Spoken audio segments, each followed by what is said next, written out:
Hi everybody, Yiyan Shou 58 here. I was recently watching YouTube and I saw a YouTuber by the name of CJ Plays. That's SEAJAY Plays. And he was doing a experiment where he used Python to program the mechanics of sugarcane growth. And he basically made empirical charts of the efficiency and max output rates and stuff of various farms. And I got to thinking, instead of programming it and kind of running an empirical simulation, how would we go about calculating the actual values mathematically without, like I said, without the empirical part? So I started on a little journey of learning some new pieces of math, which would be probability, and something called Markov chains, and this led me to the answer, and I wanted to share that with you. So I got to thinking first, well, let's go over the mechanics of the sugarcane first. So sugarcane, when it's planted, it has an age. When you initially plant it, the age is 0, and the game randomly ticks 3 blocks in this entire subchunk of 16 by 16 by 16. Let me show you that here. Okay, see, I'm in a little subchunk here. Subchunks go from, let's say, this blue line here, and there will be 4 blue lines. So that's 16 tall, and then it's 16 by 16. So that's 4,096 blocks that I'm sitting inside of right now. And 3 of the blocks in here will get randomly ticked on every Minecraft game tick. And what that means is the chance of any one of these sugarcane blocks here of being ticked is 3 out of 4,096. When the sugarcane gets ticked 15 times, its age is 15. And when it gets ticked 16 times, the sugarcane grows by 1. And then the age, I believe, resets to 0 for this block. And then it can do that one more time. When it gets 16 more random ticks, it will become age 32. Well, this block will become age 6, or this block will grow and then become reset to age 0. So this one's 0, this one's 0, and this one is 0. But the top block cannot be randomly ticked anymore. If it gets randomly ticked, it ignores it because it's already tall enough. So essentially, any plant here has a maximum age of 32, where it's been ticked 16 times to get to level 2, and it's been ticked another 16 times to get to level 3. So I got to thinking, how do we know how many times that this sugarcane is going to get ticked over time? And that brought me to a video by ilmango where he does some probability statistics on the amethyst farm and how that works. He used something called a Poisson distribution, and I kind of looked at the Poisson distribution and I tried to figure out how I could apply it to a sugarcane farm, and really it was above my head. So I was kind of on the verge of giving up at that point and saying, I'll have to, take an entire class on statistics or something to eventually get to the point where I can understand this stuff.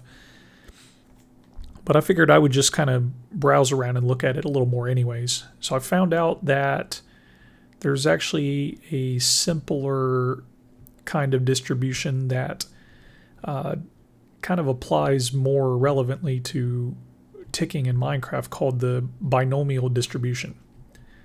So basically, a binomial distribution counts. Let's say you flip a coin 500 times. How many times do you expect to get heads?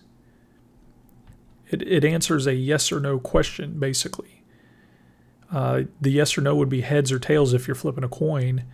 The yes or no here in the Minecraft sense would be, did this block get ticked or not? So I can run the binomial distribution on a block and say, how many times did this block get ticked on average if I, ran the game for 5,200 ticks?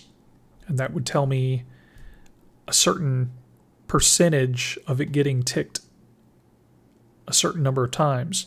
So there would be a percentage if I wanted to know how many, or what's the percentage of chance that it got ticked one time, I would have that answer in the distribution. If I wanted to know the percentage chance it got ticked 2 times, I would have that number in the distribution as well. So the distribution is kind of like a bell curve, sort of, that tells you the percentage chance at each stage of the of this sugarcane growth here. So I use that binomial distribution to start making some charts. And let me go ahead and show you that. So this is what I've come up with through my research. I told you about a binomial distribution, which you can see at the top. It's just represented by this function b, where n is the number of trials, so the number of ticks that have elapsed, and p is the number of success, or I'm sorry, p is the probability of a success on each one of those trials. So each time we tick, what is the probability that the block gets a random tick? That would be 3 out of 4,096, which is our random tick rate. And n would be how many ticks have elapsed. So let's say we ran it for 5 minutes, n would be 6,000, right? So b of 6,000 and 3 out of 4,096 would be our distribution. This function would create a distribution of values that would look like a bell curve, essentially. Now, we need to select one particular value out of that bell curve. So let's say we want to know what is the chance of the sugarcane being picked exactly 5 times over those 6,000 ticks. Well, we would use this probability density function to find that. So this function basically looks at that binomial distribution, and it figures out what the probability is that the sugarcane has been ticked, let's say, exactly 5 times. So the little f function is the probability density function. It's also called a probability mass function.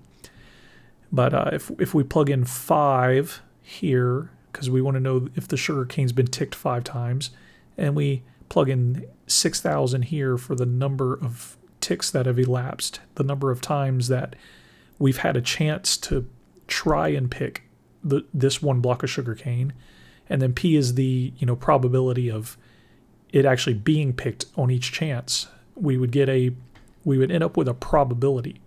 It would be pretty small. I don't have the actual number in front of me, but I could just run this through Mathematica and calculate that easily.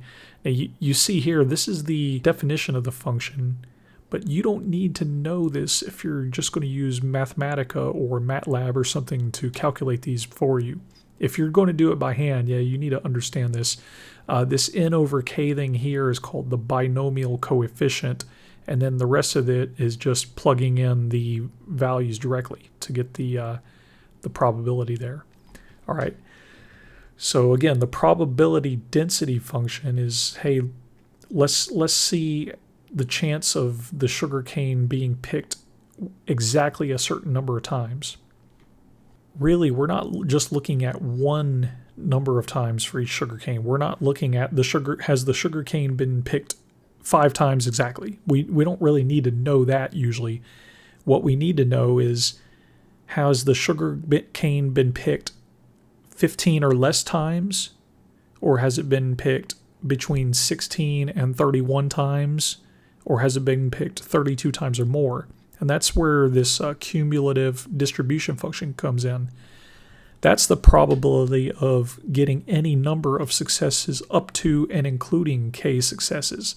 So that would be like, I want to know if the sugarcane has been picked 0 through 15 times, and that means it's still 1 block tall. So 0 through 15. If I put 15 in here for the CDF, which is a capital F as the function, it would tell me the chance that it was picked 0 times or 1 times or 2 times or 3 times or 4 times, etc., all the way up through 15 times. So it would give me the total probability for all those added together.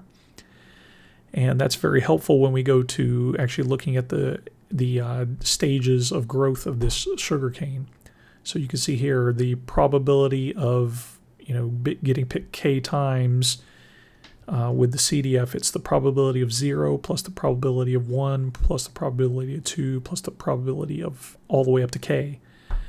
One important thing to remember is that the total probability over that entire distribution must be equal to 1. So if you look at the probability of the sugarcane getting picked anywhere from 0 times to infinity times over that n number of chances, then that should always equal 100%. If you're looking at all the probabilities together, somewhere in there that sugarcane is going to get picked that amount. Let's say we did 50 million trials, and you're looking at the probability from 0 to 50 million. Well, the probability is 100% because somewhere in there the number of times the sugarcane got picked is going to exist. It may have been picked 3,000 times, which means there's 100% that it exists inside that probability, right? Okay, so that's important when we go to the next page here. All right, sugarcane stages. So if the sugarcane has been picked or ticked k times after any number n of game ticks, it'll be the following heights. So if it's been ticked 0 to 15 times, it'll still be 1 block tall, just as it was planted, because when we originally planted the sugarcane, its age was 0. So the number of ticks it's been ticked is basically the same as the age. If that plant has been ticked 16 times, it will grow to 2 blocks tall. And if it continues getting ticked all the way up to 31 times total from the time it was age 0, then it'll be 2 blocks tall. And then once it reaches 32 ticks for that entire plant, then it grows to 3 blocks tall. And if it keeps getting ticked, it doesn't really matter. It's kind of irrelevant to us. It can be ticked 100,000 times, but it'll stay 3 blocks tall because it won't grow to 4. So we don't care about anything beyond 32 ticks. So the binomial distribution for our sugarcane will be, B with ticks as n, and that 3 out of 4,096 being P. Oh, sorry about that. So other people have mentioned that a block can be selected twice or even thrice inside a single game tick. So the random game tick can possibly pick the same block 3 times in a row before it moves on to the next tick. And while technically that's true, I looked at the chances that a block can be selected twice or even thrice in the same tick. So it's so low that it doesn't even need to be considered. The chance of it being picked twice in the same tick is 1 in 16 million. And the chance of being picked thrice in the same tick is 1 in 68 billion. So, when we're looking at your harvest interval, as I'll show you later, it's going to be, close to 21 minutes or 41 minutes as the 2 main peaks. Those are like 25,000 ticks, and I think it was like 45,000 ticks each, which 45,000 ticks compared to 16 million is nothing. So the chance of the double tick is so low that it really isn't going to affect the numbers of our calculations here. We can just throw it out and ignore it. So I'm ignoring it. If you did want to include that chance, what you would do is you would reduce P to 1 out of 4,096, and then for each tick you're going to run this probability 3 times.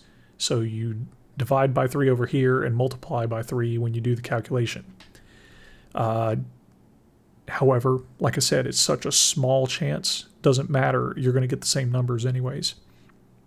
All right, so we're looking at these sugarcane stages up here, and the 1 block tall sugarcane, we can use the PDF or the CDF of that distribution for the sugarcane to see the chance that a sugarcane plant will be at a particular height after n ticks. So if it's 1 block tall, then we're looking at the probability of it having been selected x times, where x is 0 through 15 inclusive. See, 0 through 15 ticks, right? So we're going to get the probability of 0 plus the probability of 1 time plus the probability of 2 times, which each individual probability here is the PDF, but when you add them together, you get the CDF, right? So if we go all the way down to the bottom here, these are the CDF of the distribution. And for 1 block tall sugarcane, the CDF of the binomial distribution with our ticks and our chance and 15 will give us everything. It'll give us all the probabilities of the plant having got ticked 0 through 15 times. And the reason I use the CDF instead of just taking all the PDFs and adding them up manually is because, well, first of all, it's simpler. And then second of all, every time you calculate the PDF, you're going to get a very small rounding error. And when you add those up, the rounding errors get bigger and bigger. So if I just use the CDF, I only get 1 rounding error. Whereas if I use 15 PDFs, I'm going to get 15 rounding errors. So I'm just going to use the CDF for these functions. I could go either way. And let's see, when I go to Mathematica here to show you this chart, I actually did do it both ways. I started with the PDF, summing it up 15 times here, like that, okay? And I got this chart. And then later I realized, hey, the CDF is just the sum of the PDFs. So I took the summation out and just went with the CDF, and look, I got the exact same chart in both instances. All right, so when I go back to the 2 block tall sugarcane, as we see here, so 16 to 31 ticks, it's 2 blocks tall. Well, we're going to look at the probability here of it being ticked 16 through 31 times. And any of those will mean that it is 2 blocks tall. Now, we had to do the probabilities a little bit differently here because I wanted to use the CDF. So I wanted to see the probability of basically of it being ticked 0 through 31 times and then subtract 0 through 15 times. That way I get the minimum amount of rounding error. What I could have done is said the probability of 16 plus the probability of 17 all the way through 31 and summed all those up, which is a valid way of doing it, but again, I'm going to get 15 rounding errors there. Whereas if I just did the probability of 0 through 15 subtracted from the probability of 0 through 31, I get like 2 rounding errors there. So it's easier on the calculations. It'll give me more exact results. So that's what I did. I took the CDF of 0 through 31 and I subtracted the CDF of 0 through 15. Again, I could have just done the PDF of 16 plus the PDF of 17 and so on. All right, for 3 blocks tall, this is a slightly different thing. You can't really add up 32, 33, 34, 35, all the way to infinity. You can't add that up. It would be less than 1, we know that, because the total probability from 0 to infinity has to be 1. But what we can do is we can basically take 1, which is the probability of 0 through infinity, and then subtract the probability of 0 through 31, and that would give us the probability of 32 to infinity. So I could rewrite the 1 here as the probability of 0 through infinity, and then I just subtract 0 through 31 out of it to get 32 to infinity. So that's going to give us what we need for the 3 blocks tall sugarcane. So I took 1 and subtracted the CDF of that through 31. All right, so let's go back to Mathematica here. So you can see those 3 functions that I drew here. So the first one is going to give me the sugarcane ages 0 to 15. And then the second one is going to give me sugarcane ages 16 to 31. And then the last one is going to give me sugarcane, the probability of 1, but taking out 0 through 31. So that means ages 32 and up. That's what that gives me for the last one. So I did the summation version up here, and I did the CDF version down here, so you can see they're identical to each other. Easy. Both charts are the same. That's really good. All right. Now, what did I do next? I said, okay, now that I know exactly what stage or what percentage of the sugarcane is going to be at which stage after a certain amount of time, I can use that information to calculate, basically harvesting the sugarcane. I can actually change this around. I did the summation version down here, but it should be CDF to make things more correct. So I'll change that when I save this file. But I basically said, hey, if I know the percentage of sugarcane at age 2, or not age 2, but height 2, then each of those is going to give me 1 drop. And if I know the percentage of sugarcane that's at height 3, each of those is going to give me 2 drops. So then when I harvest, I just add that together. The sugarcane at height 1 is not going to give me any drops because I'm not breaking the sugarcane at that height. If I did that, I would have to replant it every time, and that's not feasible. That means the farm would not be automatic. You have to harvest it at the second block, and you're going to get all the second blocks and all the third blocks when you do that. So that's what I did at this chart here. I did a discrete plot of this distribution, or the probabilities, and then I multiplied it by how many drops. So all the sugarcane at age 16 through 31, which is height 2 here, I get 1 drop for that. And then all the sugarcane that is 32 or older, I get 2 drops for that. So I multiplied it by 2. And this gives me the number of drops when I make a harvest after a certain amount of minutes. So if I waited for 41 minutes, let's say, right here, I can go up here, 41 minutes, and I get, roughly 1.7 drops per sugarcane plant. And if I keep going longer, essentially all the sugarcane around 60 minutes is fully grown. So I'm going to get 2 for every plant, right? And somewhere around here, the majority of it is 1. Some of it's less, the majority of it is height 2. Some of it's less than height 2, and some of it's height 3. So it all, averages out to about height 1. And that's around, let's say, going down here, 26 minutes. At about 26 minutes, we get an average height of 2, which means the average drop is 1 because you harvested from the second block, right? So somewhere in there. So that's what this told me.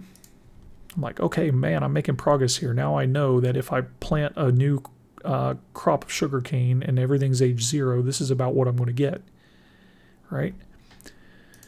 Now the next step was like, how do I calculate how many drops per plant per minute? So I've got drops per plant after X minutes, but I need to, divide the minutes out and figure out what is the rate of sugarcane. So there, I just needed to divide by the number of ticks that have elapsed. So I took this chart and just divided by the number of ticks. And then that gave me this new chart. All right, so let me bring this in a little bit so you can see the whole thing. There we go. All right, so if we look here, if we plant a brand new crop of sugarcane at 0 minutes and we harvest it at I don't know, this peak up here, which is about 41 minutes, we're going to get roughly 2.5 or 2.6 drops per hour. I multiplied by 60, so I was getting drops by hour instead of drops per minute. It's just easier to calculate when you're running this thing for, if we were looking at drops per minute, it would be 2.5 or 2.6 divided by 60, which is a really tiny number. It's hard to like imagine that in your head. So I went ahead and normalized it so it's an hour of drops on this axis and then minutes on this axis. So here, 60 minutes, that's 1 hour. You can imagine this as being 1, this is 2/3, this is 1/3 of an hour, and so on if you want. But anyways, I got minutes on the bottom and drops per plant per hour on the left. And this is basically what my goal was. Like, I got it. I got the chart. I got what I needed, so I know that around 41 minutes is my peak. Perfect. However, I was watching that CJ Plays video that I mentioned earlier, and his empirical data and his computer simulation were not giving the same information as what I had here. So I got to thinking about it. He had the same peak around 41 minutes here, but he had another peak that was about the same as this peak over here at 21 minutes. And you can see that I've got sort of an inflection point here at 21 minutes also. So what's going on there? Why is my data not matching up to his? So I was running simulations in Minecraft, and it seemed that his empirical data with his simulation was matching up with me running a simulation over and over in the game. So I got to thinking, hey, I'm wrong somewhere. I realized that what I wasn't taking into account was that when sugarcane gets harvested, the harvested blocks, those particular plants, their bottom block gets reset to 0 age, but the ones that didn't get harvested don't reset.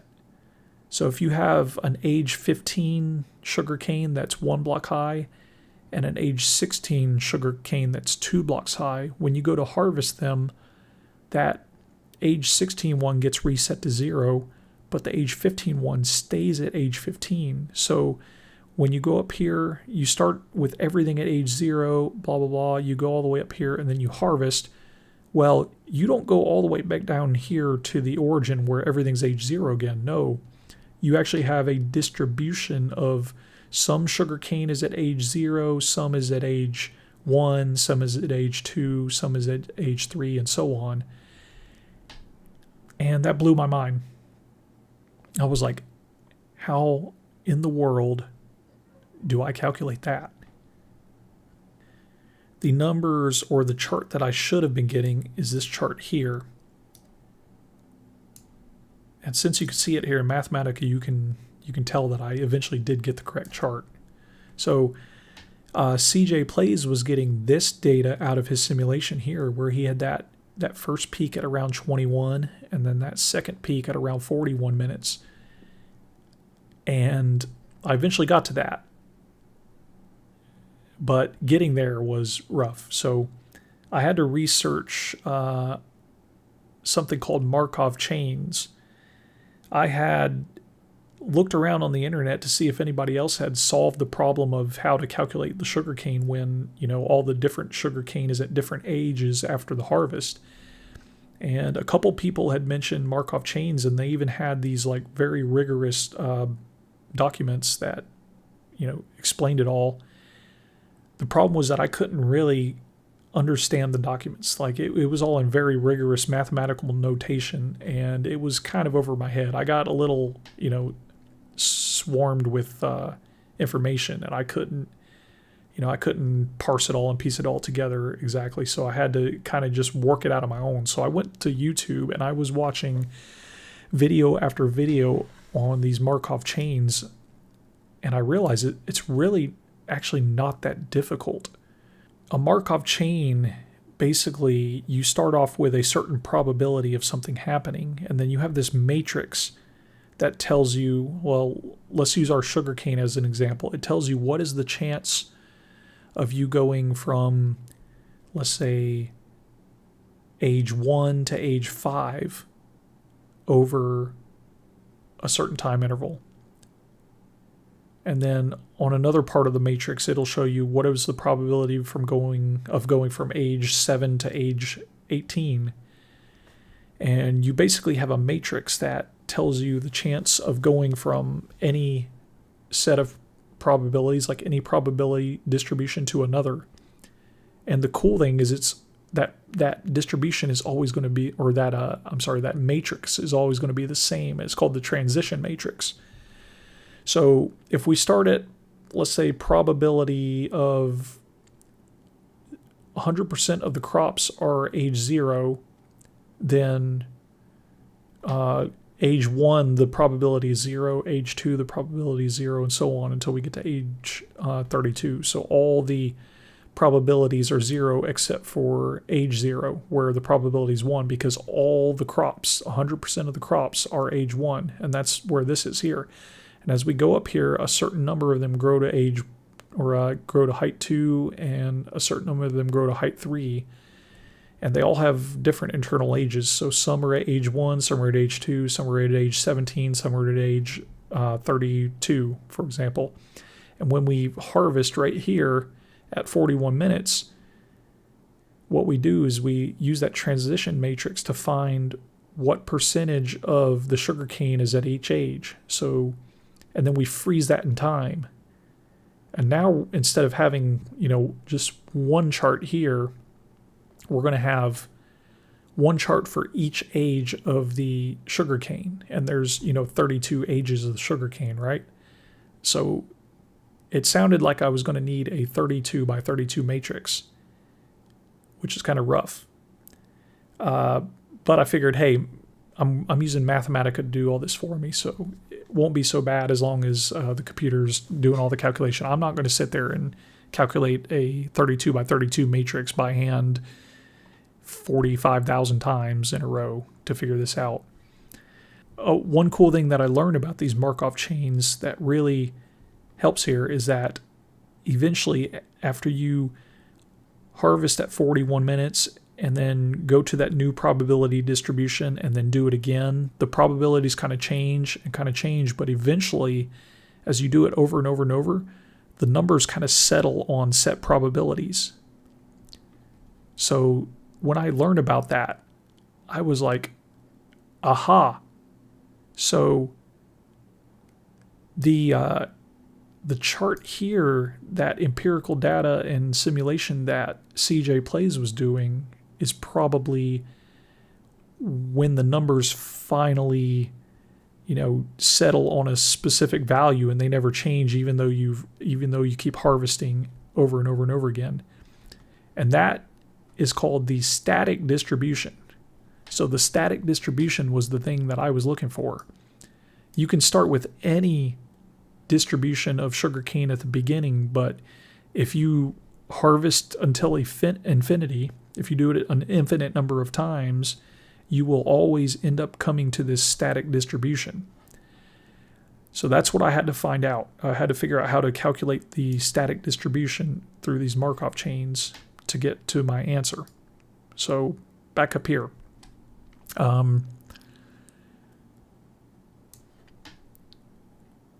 I put some notes into my Mathematica notebook here so you can kind of read about this, but I realized that we must next use a Markov chain and figure out the steady state of the crops when they're harvested multiple times.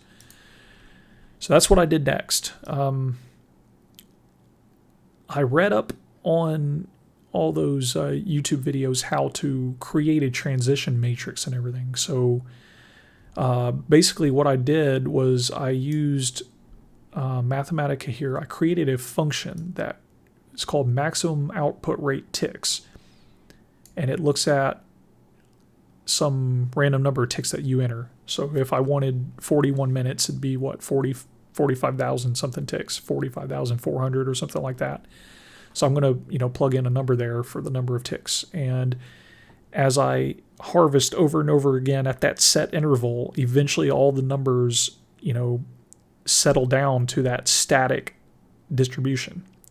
And Mathematica can calculate that static distribution for me, so I didn't have to do it by hand, which is great because even in those YouTube videos, they were doing very, very simple, like 2x2 or 3x3 matrices, and calculating them out by hand to find the steady state.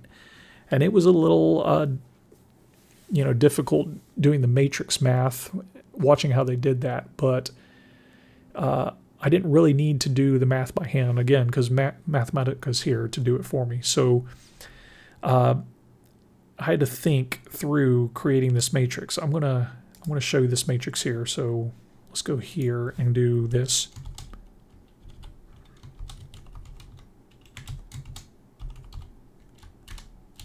Here's my matrix. All right, we can see on the left the left side is from, so here we're going from age 0, from age 1, so this row is from age 1, this row is from age 2, this row is from age 3, etc. And then we're going to here, age 0. So if we go from age 0 to age 0, the chance of that happening over whatever number of ticks I had entered in there, I don't know what that number of ticks is right now, but the matrix is calculated for me because I programmed it to do so. But that probability is 99.9978%. And then the probability of going from age 0 to age 1 is 1.44 times 10 to the negative 15, which is a very tiny number, and so on. I realized that the probability of going from any number to a number lower, so if I'm going from age 3, no, I'm sorry, this is age 2 to age 1, that's not going to happen because the ages only advance forward. Same with the probability of going from age 3 to age 1. Probability is 0 because ages go forward, with one exception. The only exception is that I realized I could reduce my matrix from a 32 by 32 matrix to a 16 by 16 matrix, because anytime the sugarcane gets anywhere age 16 and above, I do need to know the specific age to calculate the number of drops, but really anything 16 and above resets to 0 after the harvest. So I didn't really need a matrix bigger than 16. I figured, oh hey, if the age is 18 or 28 or 26 or something, it would get reset to 0 anyways, so I didn't need any more than a 16 by 16 matrix. So I ended up doing that. Now, the chance of any sugarcane age going from any age here back to 0 would be the same chance of it either being, or it would be the same chance of it being ticked until it's 16 or greater. And then I realized the only case where ticking it 0 times could lead it back to 0 is if we started at 0. So if you look through here, I created this array of 16 by 16 filled with zeros initially to make sure that I didn't have any values in here. And then for the first column of the matrix, which is here,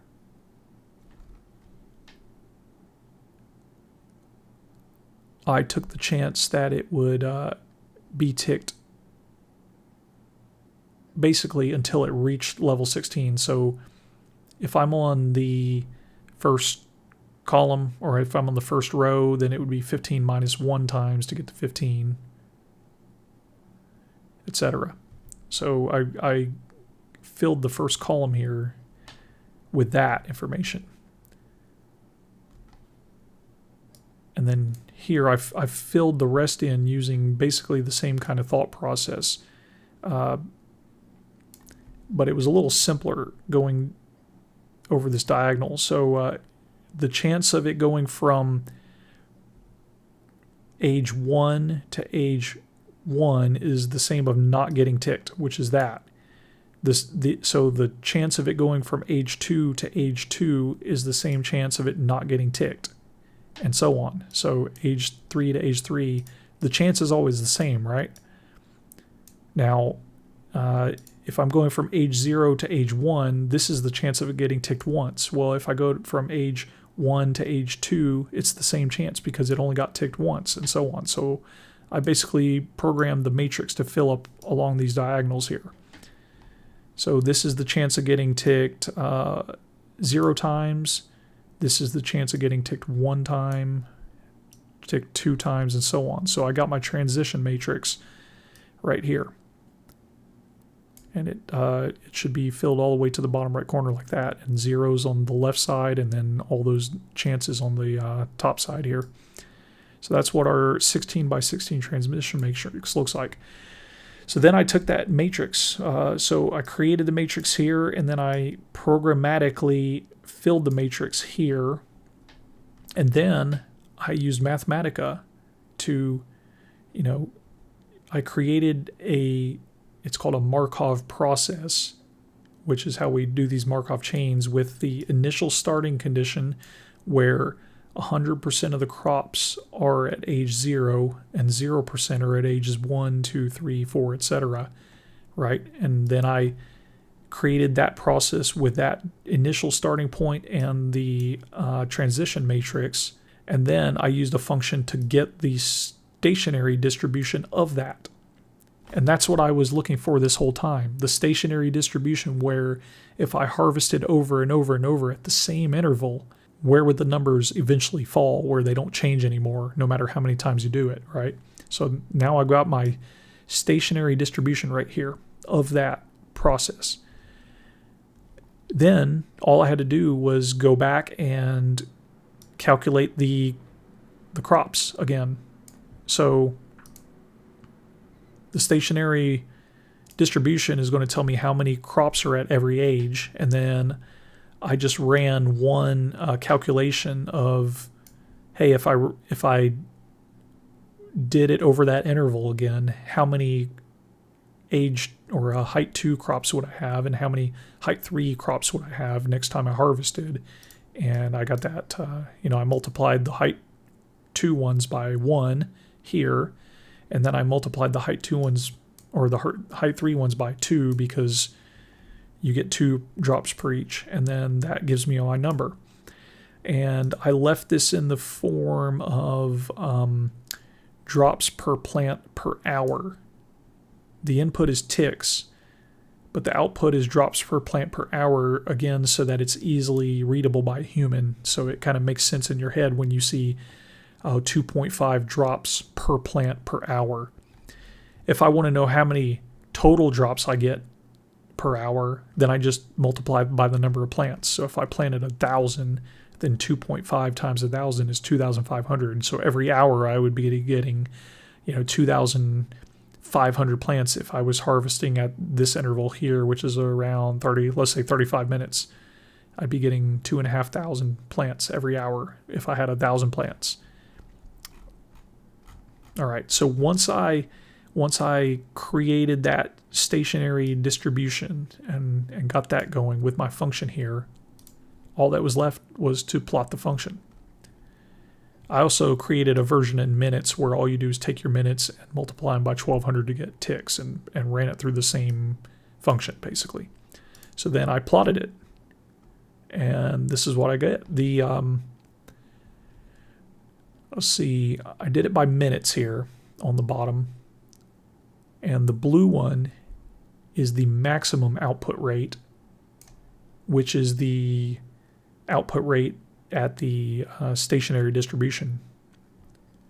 And then I compared that to the one I did earlier, which was the initial condition where everything is starting at age 0, and then you see here it follows the red line.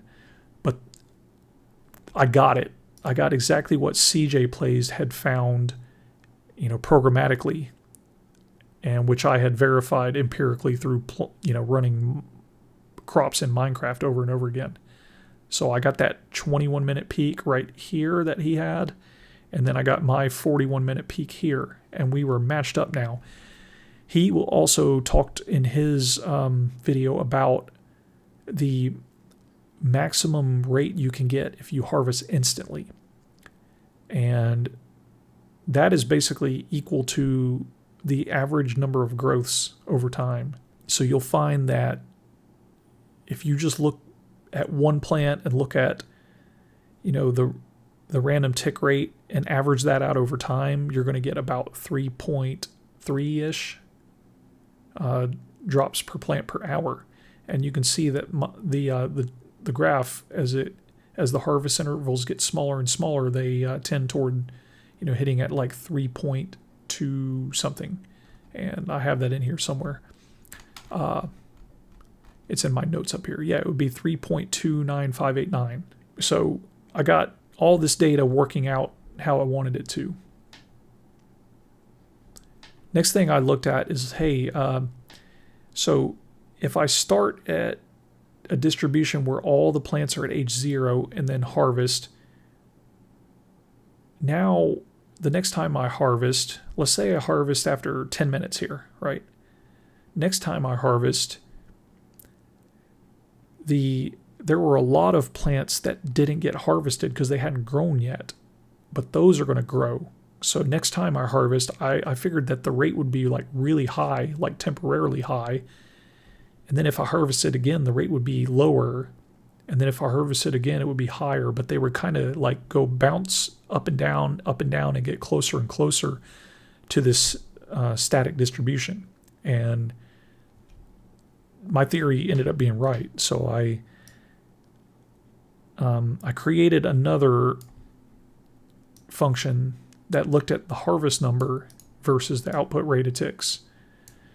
So I included a new variable, and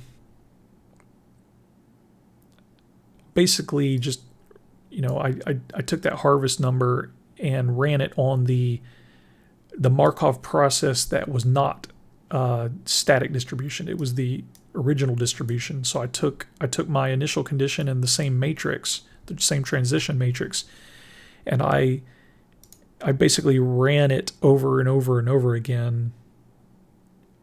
And each time I ran it, I got a new, probability distribution and number as an output, and I plotted those. And it looked like this, because I was doing it for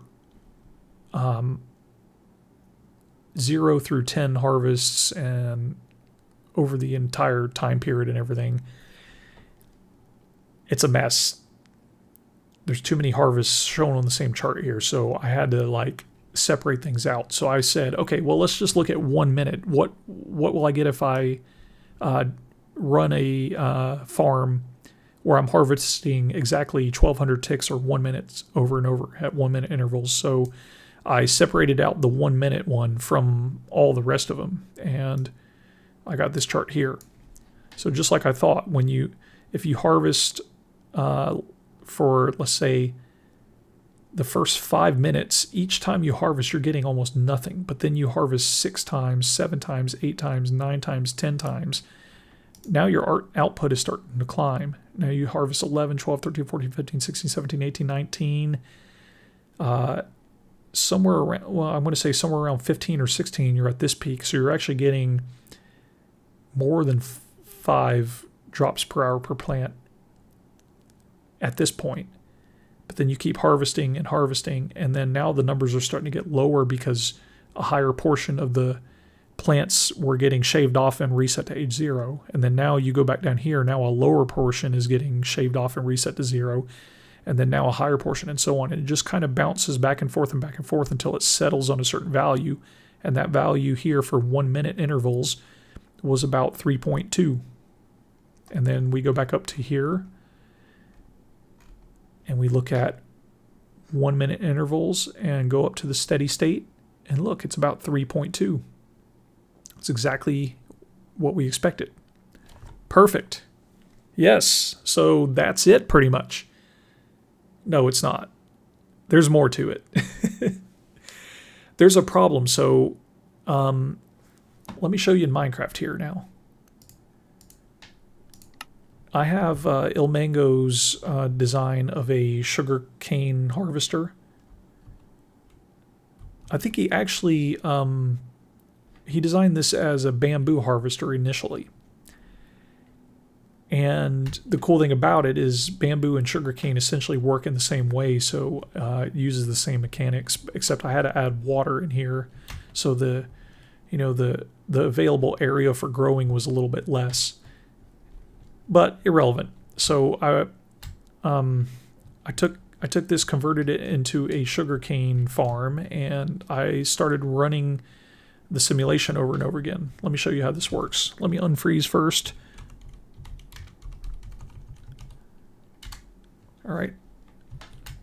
So when we flip this lever here, the farm will start, and it uses these flying machines to move across the bottom and harvest the sugarcane there, and then the flying machine gets pushed up to the top, and then it moves across the top level and harvests the sugarcane here, and then goes back down, and then it goes back to its home position here. If the lever is still up, then when it gets to the home position, it will send a signal back up to just start over again and keep moving. If the lever has been switched off, then it will just stay in the home position and not move. So let me show you one round of this. If I just turn it on, let it get started, and then turn it back off again, it'll make one loop and come back around. And I'll show you how this works. Actually, you know what? I made a mistake. It does the top and then goes down and then does the bottom back to the home position. So you see it working here. Then when it gets over here, it dumps, it uses these lava-filled cauldrons here to destroy those hopper mine carts, collect them, and then shoot them back out. And then when those get destroyed, they drop all their drops into a water stream. All right, so anyways, it should come back and go to the home position, drop all the drops. All right, now all the hopper mine carts are stored in here. So when it starts again, it'll shoot those back up and then resume operations. So I thought, okay, it takes 769 ticks in my current setup here for this thing to go up, over, down, and back to the home position, and then signal back up to start again. So it's a 769 tick process. So I went to Mathematica, and I looked at here the maximum output rate of 769 ticks, and I got 3.23 drops per plant per hour, and I had 252 plants. So the number there, let's say 3.23896 times 252, I should be getting 816 drops per hour by running this farm without any kind of timer set on it. It just runs itself. I wasn't getting that though, and I had to kind of figure out why. I had heard people talking before about, hey, the harvesting machine itself can block the growth of the plant if it's on top of the plant for too long. So I thought, okay, let's figure out how to calculate that. I'm going to turn this thing on now. Then when it gets over top of the plants here, I'm going to freeze it. So let's do tick, freeze. And then when it gets here, there, let's just stop it there. So I sat here and I said, okay, it's covering this plant now. Now we're going to step. Oops. You guys can't see that. Here we go. Again, I froze the operation of the machine here. The game is frozen, and you see how it's covering this plant here. Well, I decided to go tick, step 1, and then run that over and over again. Right? Just keep going. and I found out that from the front of the flying machine covering up a plant until the back of the flying machine, while it's covering up that plant, moves off the plant, that's about 57 ticks, right? So I thought, okay, the time that the plant is being covered up, it's not growing. But the time that it's not covered up, it is growing, or it's possible to grow. So I took Mathematica and I said, well, what portion is growing would be the total number of ticks in one cycle minus the number of ticks that the plant's covered up in the cycle. So 769 minus 57, that's about 712. So for 712 ticks, the plant can grow out of a 769 tick cycle. So I should be able to calculate that ratio and then multiply it by the maximum output rate. And when I did that, my calculation was 2.99888. So 2.99888 times 252 plants, 755 drops per hour is what I was supposed to be getting. And that was pretty much dead on. I think I was getting like 754 or 756 or something. It was like one off, which is well within, you know, the expected probabilities there. So I figured out, yes, that's exactly what's going on here. The amount of time that my or ilmango's design in this case is covering up the plant, that's blocking the growth of the plant and causing the rates to plummet. So I decided to plot that out. I just basically plotted the maximum output rate function and then times the amount of time that it's not actually letting the plants grow, which you can see here. I called that delay. Delay is the time that the plant is covered up and can't grow. So I plotted out that. I did it.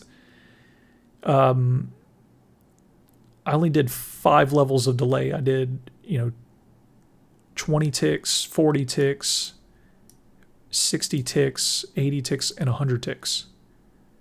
So I got 20, 40, 60, 80, and 100 ticks of delay. And you can see that the more delay you have here, the lower the rates are.